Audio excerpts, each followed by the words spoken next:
Mais um ano de Coachella, mais um vídeo aqui no Fefoverso sobre as tretas que esse festival nos deu. E eu já vou te adiantar, spoiler, rolou muita coisa nesse primeiro final de semana de música no deserto. Teve gente decepcionada com o show do Justin Bieber, teve uma fala polêmica da Sabrina Carpenter que gerou uma série de debates nas redes sociais. E atenção, teve até um possível novo casal na pista. Pois é, pelo visto, o ator Jacob Elord tá num lance amoroso com uma integrante do clã Kardashian Jenner. Mas eu vou fazer um bait e um mistério pra você continuar comigo, pra entender quem é essa pessoa e qual é a história completa. Bora falar sobre tudo que rolou em um dos maiores festivais de música do mundo. Então vem comigo, porque hoje a gente vai viajar para as terras quentes do deserto do Colorado e entender quais foram as fofocas que surgiram de lá. Se você é novo por aqui, oi, muito prazer, eu sou o Fefo Caires, esse é o Fefoverso, é o nosso mundo pop, onde a gente fala sobre Hollywood, filmes, séries, bastidores da indústria do entretenimento e muito mais.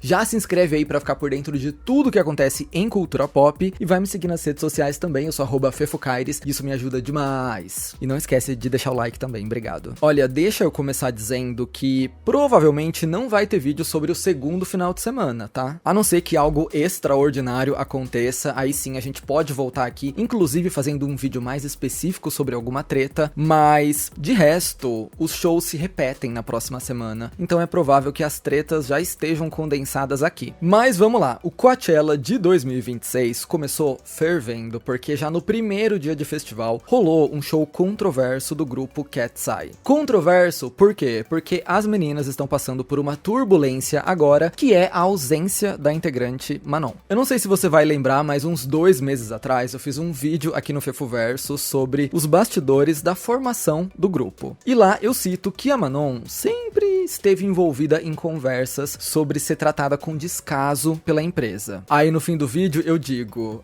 mas pelo menos eu acho que esse histórico de deixar a Manon de escanteio ficou pra trás. Já tem uns meses que a gente não tem motivo novo pra reclamar.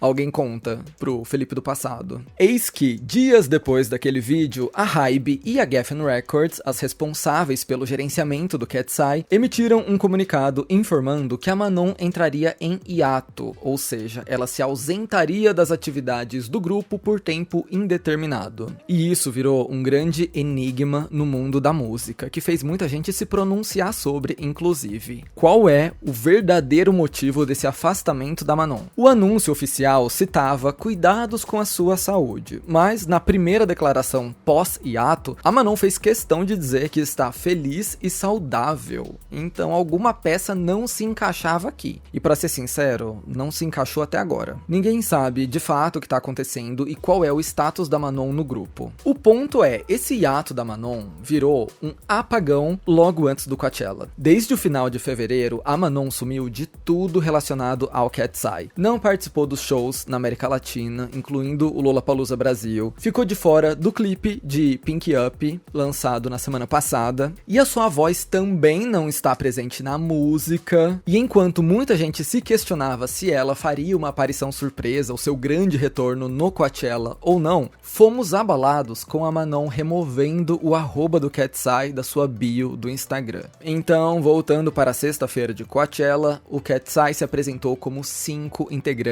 apenas. E apesar de não ter subido ao palco, a Manon esteve sim presente no festival. Ela foi vista na plateia do show da Sabrina Carpenter, de quem a gente vai falar já já, continua aí. Além disso, no dia da apresentação do Cat's Eye, ela também publicou um stories comemorando a marca de 6 milhões de seguidores no Instagram. Pra ser sincero com vocês, eu tô bem desiludido que ela volte pro grupo. Eu acho que a gente tá atingindo uns marcos irreparáveis a esse ponto. Por exemplo, a Manon sempre disse em 200 entrevistas que um dos maiores sonhos da vida dela era se apresentar no Coachella. Agora, o grupo inteiro faz isso e ela não. Ela estava na plateia, mas não apareceu no show do Cat's Eye. A gente não teve uma foto de bastidores com ela se encontrando ali, o que com certeza aconteceria se tudo estivesse bem. As meninas do grupo não citam mais a Manon no palco. Nas raras vezes em que elas são perguntadas sobre o assunto, elas desviam da resposta e só dizem prometem que vão apoiar a Manon sempre. Agora ela tá fora de um lançamento oficial, fora da música, sendo que ela já tinha dado spoilers de Pink Up e ela tava participando dessa nova era, como a gente pode ver nos ensaios de fotos de antes do afastamento. Sei lá, eu vejo muitos alertas vermelhos e eu acho que a coisa tá bem feia, viu? Não queria assustar vocês, mas se a Manon voltar pro Cat's Eye, eu vou ficar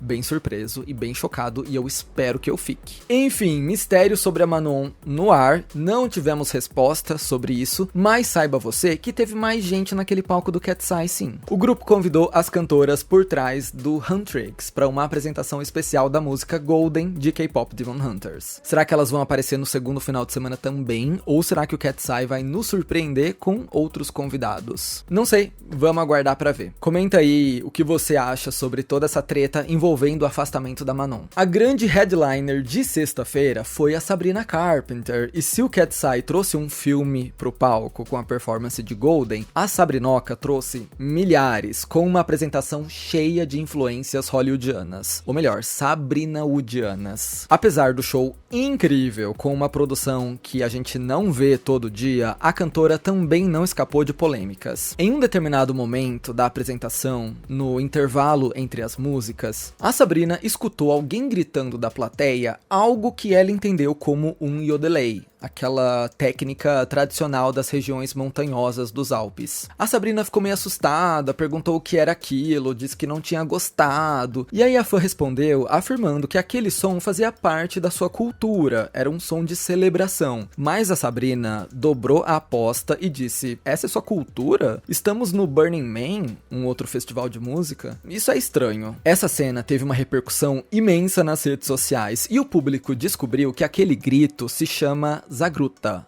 Não sei se eu estou pronunciando certo. Ele é muito usado em culturas árabes, tradicionalmente por mulheres, como forma de demonstrar felicidade e celebração. Eu vi um paralelo no Google, que eu não sei se é muito apurado, que explicava esse grito como se fosse o uhul de alegria nosso. Não sei se tá certo isso, mas pra você entender que é um som que se faz quando você tá muito feliz, quando você quer celebrar, quando você quer demonstrar a sua excitação. O fato da Sabrina ter ouvido aquela mulher dizer que era a cultura dela e mesmo assim ter dito que não tinha gostado e que tinha achado estranho, pegou muito mal, como você pode imaginar. O caso foi ganhando notícias mundo afora e a Sabrina veio se desculpar em um post no Twitter, dizendo: peço desculpas, eu não vi essa pessoa com meus próprios olhos e não consegui ouvir com clareza. Minha reação foi de pura confusão e sarcasmo, não foi mal intencionada. Eu poderia ter lidado melhor com isso. Agora já sei o que é Zagruta. Daqui em diante nos meus shows todos os gritos e yoreleis são muito bem-vindos. Meio triste que esse momento infeliz tenha ofuscado o trabalho da Sabrina, porque o que ela entregou naquele palco foi assim, coisa que vimos poucas vezes. Ela serviu o creme de la creme da música pop. Uma estrutura grandiosa, nível estúdio de cinema, inúmeras trocas de looks e de cenários, participações especiais de nomes como Will Ferrell, Samuel L. Jackson, Sam Elliott. Foi grande produção mesmo. Além deles, quem também fez uma pontinha foi o Corey Fogelmanis, que tem um sobrenome muito difícil de se pronunciar. Ele trabalhou com a Sabrina na série Garota Conhece o Mundo, da Disney. Quem lembra dessa? Comenta aí se você é dessa época, eu já tinha perdido o timing e nunca vi. E por fim, quem também apareceu por lá foi a atriz Susan Sarandon, entregando um monólogo reflexivo sobre a Sabrina Carpenter do futuro. E olha, a presença da Susan é bem interessante porque ela tem protagonizado algumas polêmicas nos últimos anos. A Susan é uma das celebridades mais vocais sobre o que vem acontecendo entre Israel e Palestina, e ela demonstra muito apoio ao povo palestino. Isso, por si só, já geraria muitas repercussões em Hollywood, mas o caso fica ainda mais sério porque ela foi demitida da sua agência depois de uma fala polêmica durante um protesto em Nova York. Ela disse que os judeus estavam sentindo o gosto do que é ser muçulmano nos Estados Unidos, querendo dizer que eles estavam vendo como é serem julgados pela sua religião. Essa fala pegou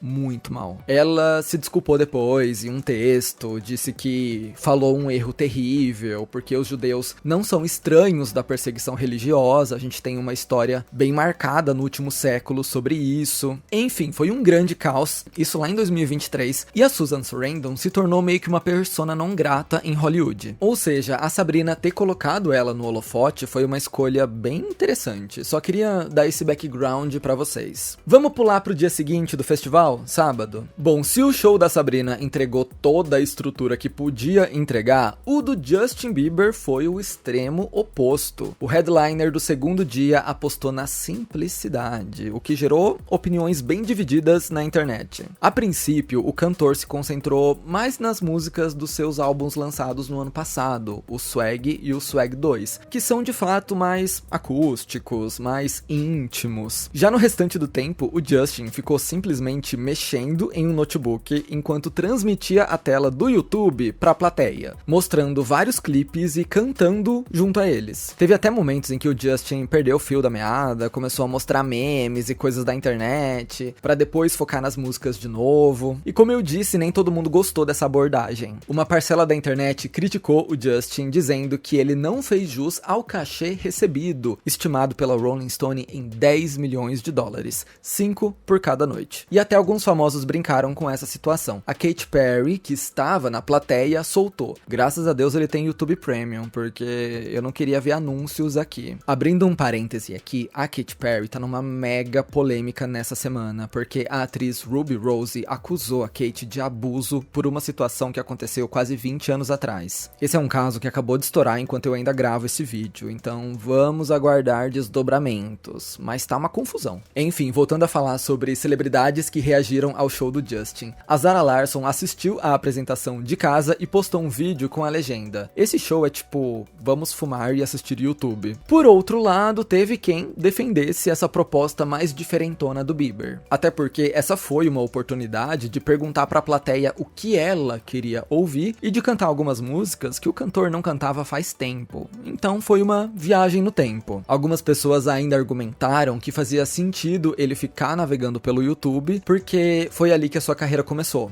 E esse teria sido um momento meio círculo completo entre passado e futuro. Me diz aí de que lado você tá. Você curtiu essa proposta? Você achou o show legal? Ou você não gostou nada? E sabe quem mais estava na plateia curtindo o show do Justin Bieber? O Jacob Elord, de volta agora às telas com a terceira temporada de Euphoria. E ele estava acompanhado de ninguém mais, ninguém menos que Kendall Jenner. Pois é, os dois foram vistos curtindo a apresentação junto a Kylie Jenner e o Timothée Chalamet.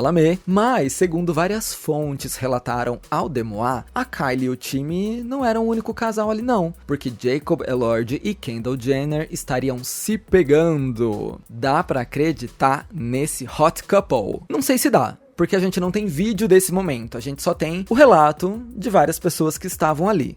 Então fica a seu critério acreditar. Ainda falando no clã Kardashian-Jenner, a Kourtney Kardashian passou por maus bocados durante o Coachella, porque o seu acampamento de divulgação da marca Push foi abalado por uma tempestade de areia. É, gente, festival no deserto é muito perrengue. Eu acho que não aconteceu nada grave, mas estão rolando por aí vídeos que mostram o vendaval derrubando as coisas da marca da Kourtney.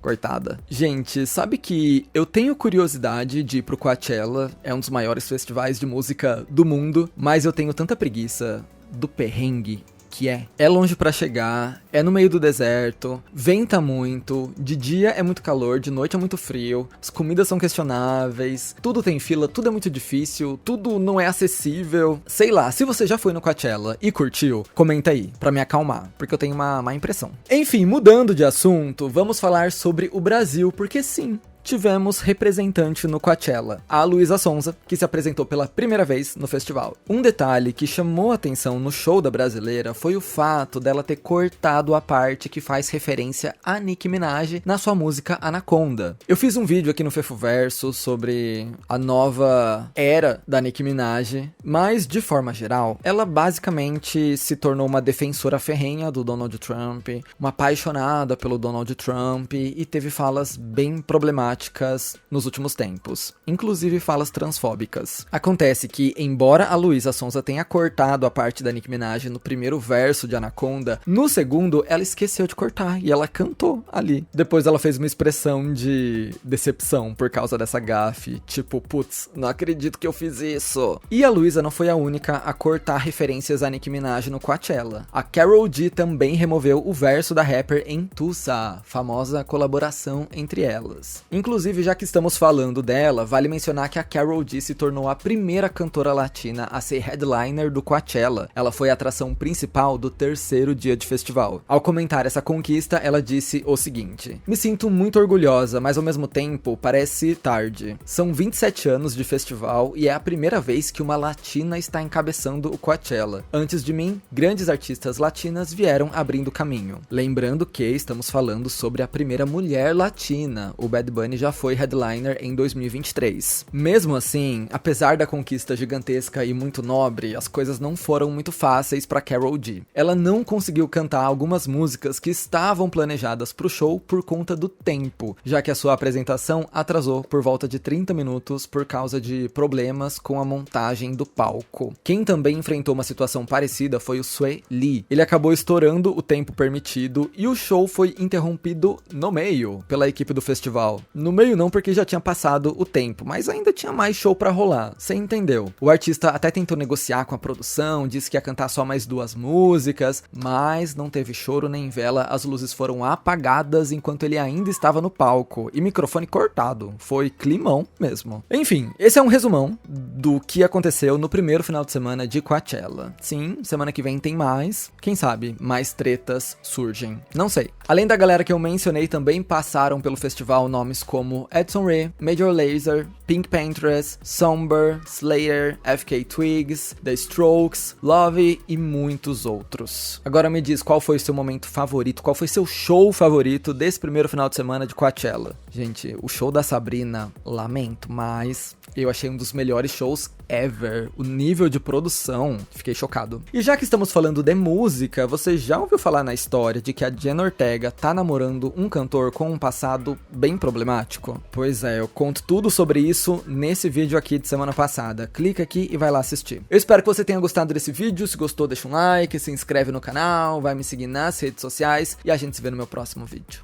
Belezinha? Bye, bye.